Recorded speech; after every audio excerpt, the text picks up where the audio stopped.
Salam alaikum wa rahmatullahi wa barakatuh, les frères et sœurs. Aujourd'hui, partie 2, journée à Rabat. Je vous avais dit la fois dernière que le Maroc, tout est un peu localisé. Quand on a besoin de faire des papiers, parfois, on a besoin de partir jusqu'à Rabat. Et là, la dernière fois que je suis parti, j'avais oublié un papier. Donc, je suis obligé de retourner à Rabat. Mais c'est pas grave, c'est un mal pour un bien. Parce qu'il y a mon père qui est venu et il voulait visiter Rabat. Donc je vais lui faire visiter cette belle ville. Suivez-moi pour cette journée.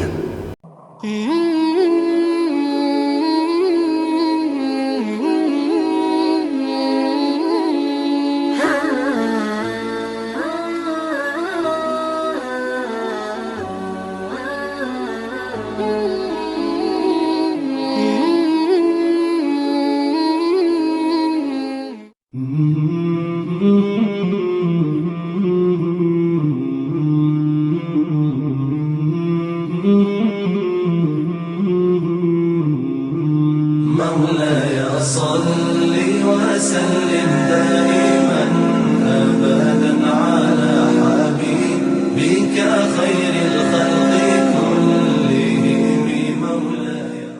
Bon, là, toujours avec le padré, après presque 2 heures de route, non, 1h30 environ. On s'est arrêté vers Kenitra, petite pause qui s'impose. Dans une heure de repos et après Inch'Allah on va reprendre la route. Voilà le padré, il est là-bas derrière. Bon, je vous dis à tout à l'heure.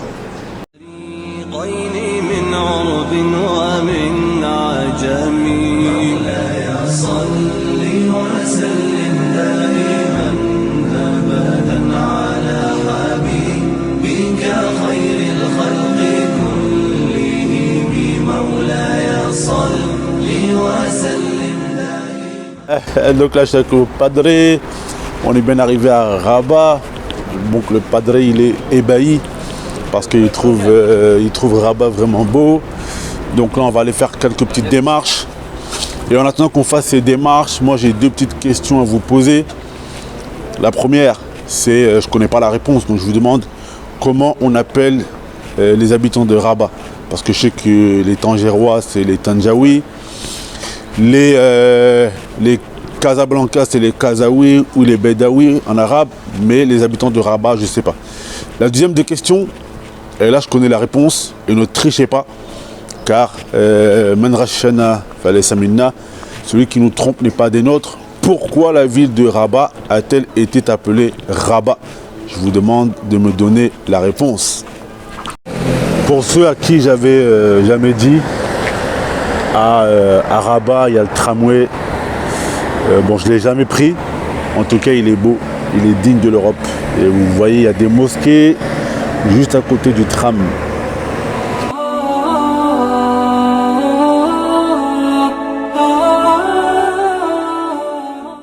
Alors, Rabat, ça me fait énormément penser au pays du Golfe. Ça ressemble énormément au pays du Golfe. En plus, machallah, il fait chaud. Alors là, moi j'ai toujours dit que Rabat, pour les Africains, c'était la meilleure ville, pour les Blacks, les Renois. Là, on va aller manger dans un restaurant Quinfri.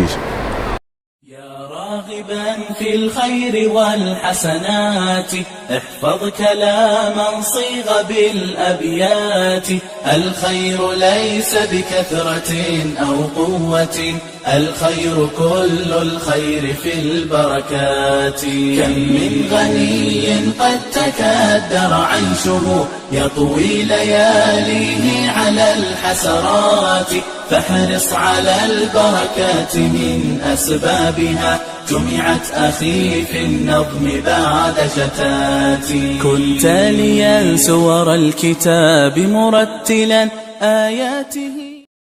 Alhamdulillah, il a commencé à pleuvoir là. Et alhamdulillah, c'est l'heure de la salat, donc il faut que je prie. Là je suis dans l'arrière d'un café, j'ai laissé mon père en train de boire du café. Mon père il n'est pas musulman donc il ne prie pas. Et j'ai demandé donc au gérant du café si je pouvais prier, alhamdulillah. Il m'a passé un tapis, il m'a fait rentrer dans l'arrière-salle du café. Et mon tapis il est là, Donc je vais accomplir ma salat, alhamdoulilah, sous la pluie. Et ça, c'est parmi les bienfaits. À chaque fois, je dis aux gens, les gens me disent, oui, ils critiquent les pays en majorité où il y a des musulmans. Je leur dis, c'est pas l'Eldorado, mais alhamdoulilah, ça c'est des choses que tu peux pas faire en France. Rentrer dans un café, tu es en train de boire ton café, tu demandes au gérant un tapis de prière. C'est pas n'importe qui va te laisser prier dans son lieu de travail, comme ça. Donc voilà, ça c'est, mes frères et sœurs, la ni'ma d'être dans les pays musulmans. Je dois avouer que je dois avouer que je suis agréablement surpris du degré de développement. C'est très impressionnant parce que bon, j'arrive au Maroc pour la première fois, je découvre ça. Ça ne m'est pas beaucoup étranger, c'est à peu près ce que je vois en Europe. Donc c'est tout ce que je peux dire. Ils sont gentils. Gentils? Oui, ils sont gentils. Est-ce que tu sens du racisme? Franchement, ça fait qu'à peine une semaine que je suis là, je n'en ai pas encore senti. Je n'ai pas encore vu. Donc voilà. Est-ce que tu te verrais bien vivre ici? Franchement, je suis impressionné. Moi, je crois que oui. Parce que le niveau de vie est très élevé pour un coût très bas.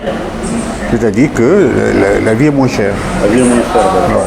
Par rapport en France, par rapport à l'Europe, ce que je vis là-bas, ici c'est très très très moins cher.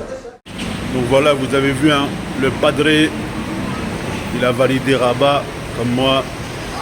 Aujourd'hui, je suis venu en voiture alors que j'étais pas trop chaud. Mon père il voulait venir en voiture, moi je voulais plus venir en train. Mais la vidéo sur le ouais. Mon père il voulait venir en voiture, moi je voulais plus venir en train.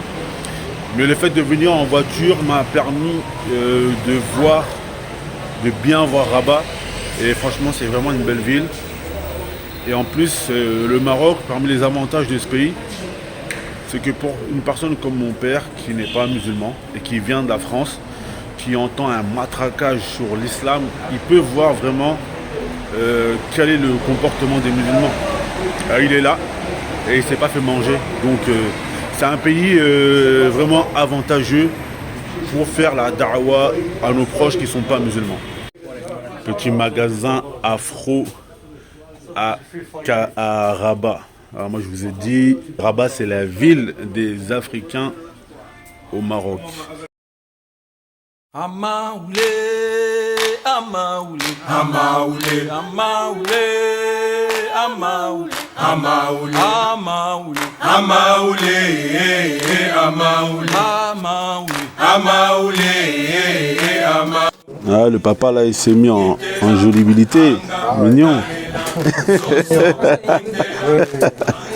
Nalela Kokojoko, Kintela, Anga, Nalela, Soso, Kintela, Anga, Nalela Kokojoko. Là, je suis dans le salon, je suis en train d'expliquer à tout le monde au salon que je viens de France. C'est vrai. Mais moi, ils veulent aller en France, moi je veux rester au Maroc. Ouais. Pour moi, le Maroc c'est mieux que la France. Ah, mais il y a une différence. Parce que tu es français. Parce que je suis français. Parce que tu es français. Parce que non, c'est pas parce que je suis français. Tu es français, tu peux rentrer en France quand tu veux. Oui.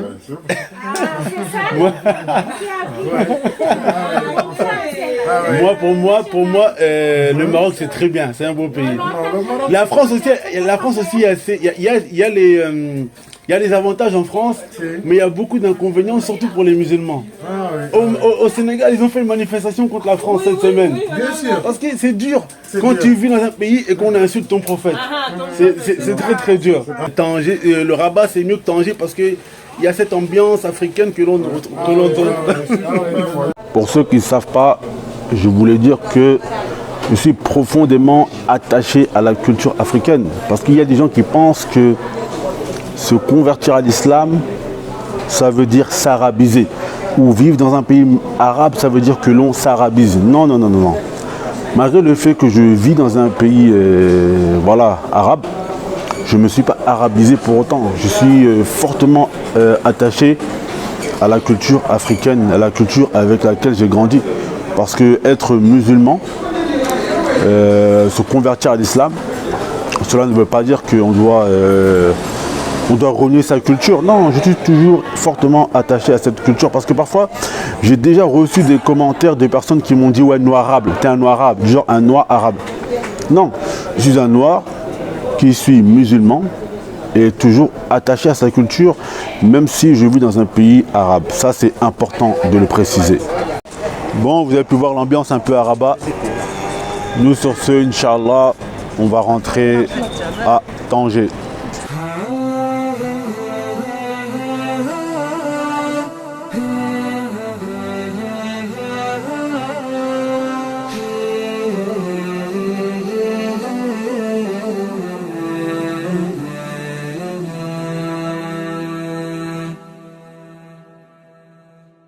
وشاء الله أمرا قد قضاه ولله المشيئة Donc, alhamdoulilah, moi et mon père, on est bien rentrés à Tanger.